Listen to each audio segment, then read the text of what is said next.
A questão da dívida dos estados entra em mais um capítulo nesta terça-feira. Em meio às tratativas com a União, governadores e Ministério da Fazenda estão longe de um acordo.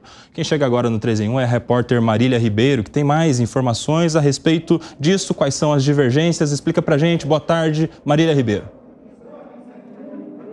Oi, Nelson. Boa tarde a você e todos que estão nos acompanhando. Hoje, o presidente do Senado Federal, Rodrigo Pacheco, apresentou o projeto que visa solucionar a dívida dos estados com a União. Mas, segundo Rodrigo Pacheco, alguns pontos ainda estão em contravenção com o Ministério da Fazenda. Ele falou que isso vai ser resolvido com discussão, eles sentando e conversando. E nós separamos o trecho da fala do presidente do Senado. Vamos ouvir. Quando se senta à mesa de interesses divergentes, e é natural que haja divergências entre estados, União, parlamento, municípios, isso é muito normal. Até estados que são endividados e estados que não são endividados. Então, todas as divergências surgiram, nós buscamos sintetizar aqui e reunir o máximo de convergências possíveis, e aquilo que tiver como divergência pode ser objeto de negociação e pode haver mutabilidade, é possível mudar eventual dispositivo que aqui esteja dentro de uma discussão política sadia que nós vamos inaugurar agora com a apresentação do projeto. Nelson, e quais são esses pontos de divergência? É importante a gente lembrar que atualmente a dívida dos estados ela é calculada pelo IPCA mais 4%. Mas Pacheco está propondo que esses 4% eles possam deixar de existir pelas seguintes formas, sendo 1% revestido em investimentos em segurança pública, infraestrutura e educação, mais 1% para a criação de um fundo de equalização, 1% sendo perdoado se o estado entregar 10 a 20% da dívida e entregando mais de 20%, o estado terá 2% perdoado. No anúncio feito por Rodrigo Pacheco, ele indicou que o relator deste projeto lá no Senado Federal deve ser o senador Davi Alcolumbre, que esse projeto ele deve passar pelo regime de urgência, indo direto ao plenário do Senado Federal. E isso que ele não vai precisar passar por aquelas comissões, ter aquelas discussões. E que a votação, com essa tramitação sendo um pouco mais reduzida, sem esse projeto precisar passar pelas comissões, a intenção é que ele seja votado ainda neste semestre, antes do recesso parlamentar. Mas Pacheco também indicou que essa votação deve ficar somente para agosto. Para pagar menos juros, os estados poderão entregar também uma série de ativos para a União. Entre eles, os créditos judiciais que ainda têm a receber, débitos dos contribuintes inscritos em dívida ativa e a participação acionária em empresas. Nelson, é importante a gente lembrar também que hoje Rodrigo Pacheco não falou apenas da dívida dos estados, essa que pode ser que seja resolvida após o segundo semestre. Ele falou também da desoneração da folha de pagamento dos 17 setores da economia e dos municípios com até 156 mil habitantes. Esse projeto ele já está pautado para ser discutido lá no Senado Federal nesta quarta-feira. Então, pode ser que uma votação também aconteça. Segundo Pacheco, o Senado e o governo chegaram a um acordo sobre as formas de compensar a desoneração da folha. E vamos ouvir novamente Rodrigo Pacheco. É muito importante nós votarmos aquilo que foi decidido nesse acordo que fizemos, que é a manutenção da desoneração em 2024 e a reoneração a partir de 2025, e com contrapartidas de compensação exigidas pela decisão do ministro Cristiano Zanin do Supremo Tribunal Federal, que não representem aumento de imposto, mas que representem formas de arrecadação boas para o ambiente de negócio do Brasil. Nelson, entre os projetos, entre as soluções para o projeto que está no relatório, está a repatriação de recursos no exterior, a regularização e atualização de ativos nacionais e a criação de um programa no estilo do Desenrola para possibilitar a negociação de dívidas junto às agências reguladoras. E hoje o presidente do Senado falou, e ele também falou sobre o Banco Central, a respeito da autonomia. Segundo ele, é necessário ter mais cautela e prudência na discussão. Agora nós vamos ouvir Rodrigo Pacheco falando sobre a autonomia do Banco Central. Esse tema ainda tem sido muito debatido e por alguns, inclusive, criticado. O próprio presidente Lula tem críticas em relação à autonomia do Banco Central. Eu, naturalmente, a defendi, como eu defendo hoje. Esse ambiente de divergência respeitosa e civilizada nós temos que preservar. Acho recomendável que esse debate sobre o incremento de autonomia do Banco Central, por mais meritório que seja, por eventualmente mais proveitoso que seja um debate feito mais profundamente, de uma maneira mais alongada.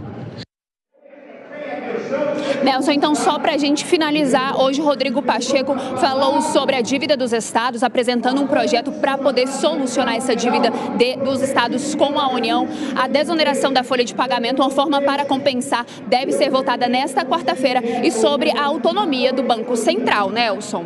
Muito obrigado, Marília Ribeiro, direto de Brasília, com todos esses detalhes, repercutindo a manifestação, a entrevista que concedeu o presidente do Senado, Rodrigo Pacheco. Obrigado, Marília.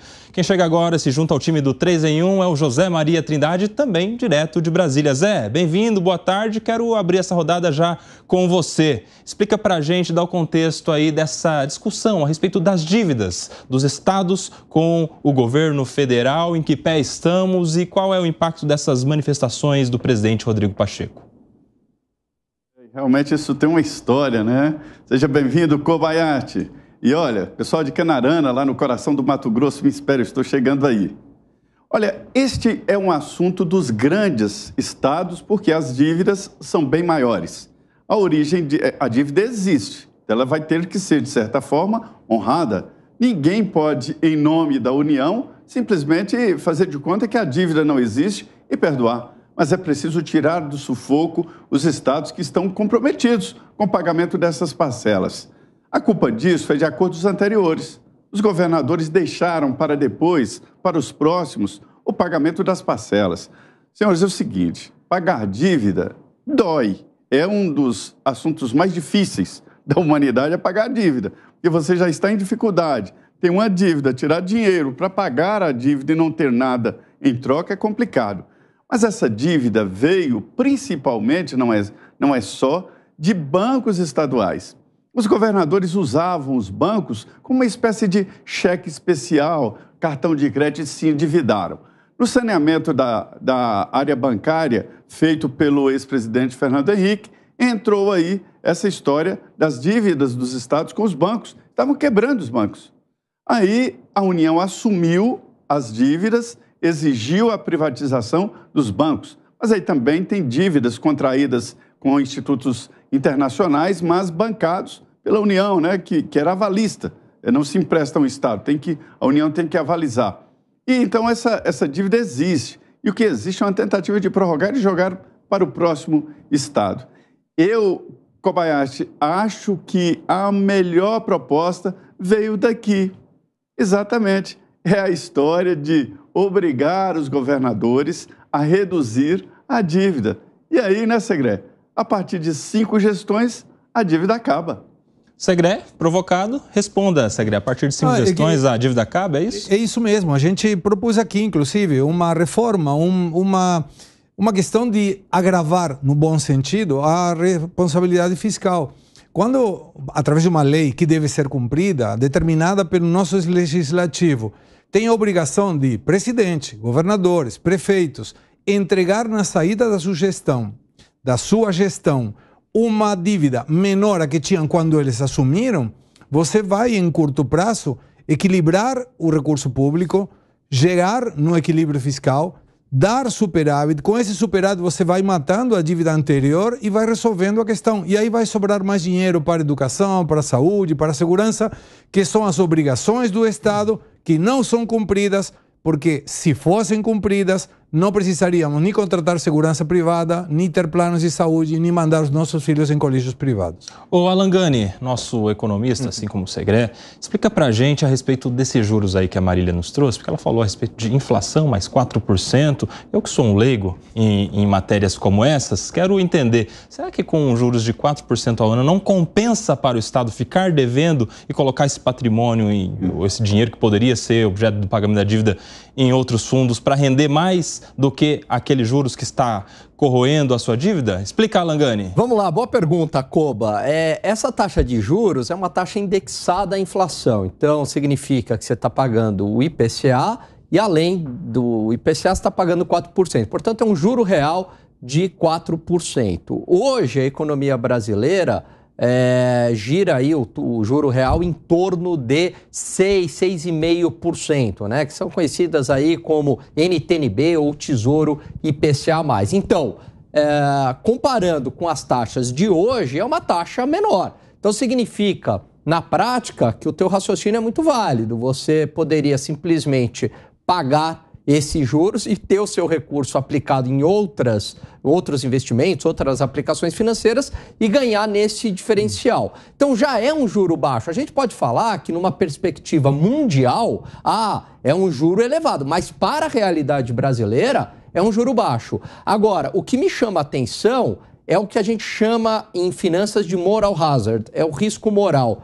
Por quê? Porque de tempos em tempos há perdões de dívida, há facilitação de dívida, há melhores condições para postergar a dívida e isso dá um incentivo moral perverso, que é a tradução de moral hazard. Ou seja, eu sei que no final das contas o papai, Estado, a União vai me socorrer. Então, para que eu vou agir com responsabilidade fiscal se no final das contas eu sei que eu vou ter o socorro? Aí que está o grande problema, porque ninguém acaba sendo responsabilizado por esse excesso de dívida. Aliás, acaba sim, a própria população que paga por isso. Senhor Fábio Piperno, eu quero entender agora o aspecto político. Estamos vendo aí governadores do Brasil todo sentando à mesa de negociação com o governo federal. E, naturalmente, os seus interesses políticos não ficam de fora dessa conversa.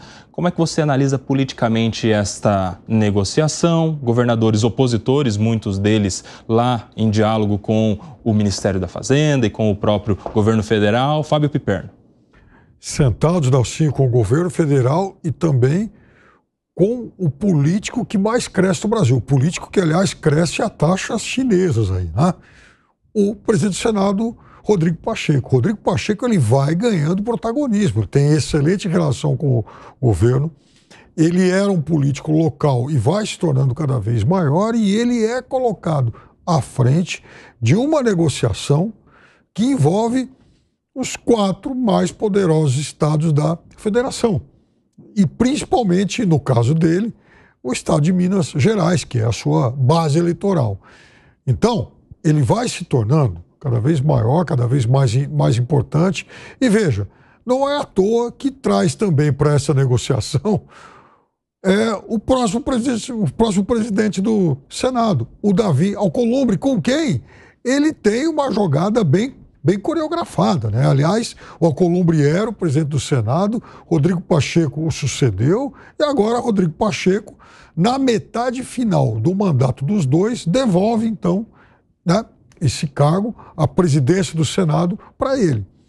Então, essas coisas, é claro que elas não são gratuitas, os territórios estão sendo muito bem demarcados, mas o território do Rodrigo Pacheco, que era pequenininho, quando ele começou seu primeiro mandato, vai se tornando um latifúndio.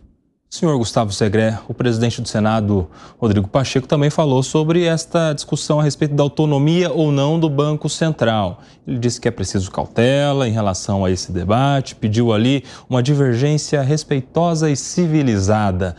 Você acha que a gente está tendo aí uma divergência respeitosa e civilizada em relação a esse debate da autonomia do Banco Central, Gustavo Segré? Por parte do presidente, não tem nenhum debate civilizado, muito menos respeitoso. Mas eu achei o presidente do Senado, Rodrigo Pacheco, um pouco em cima do muro nessa situação.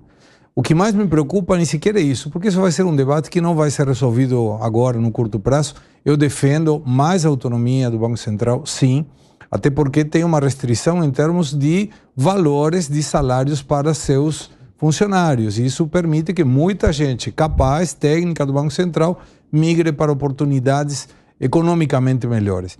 Mas me preocupa a questão da desoneração, porque faltam 7 dias para que vença o prazo determinado pelo Cristiano Zanin, pelo ministro do STF, que deu 60 dias para o Poder Executivo e o Poder Legislativo se entenderem. nessa ajuda, nesse auxílio, em que o governo foi bater a porta no STF dizendo, olha, perdi no legislativo, voltei a perder, derrubaram o meu veto e agora preciso de ajuda. O STF deu uma ajudinha, 60 dias. E esses 60 dias terminam daqui a 7 dias especificamente. Então amanhã vai ser debatido. A minha dúvida é, e se não for aprovada alguma proposta, vai fazer o quê? Vai voltar de novo à insegurança jurídica? Só daqui a 7 dias para saber.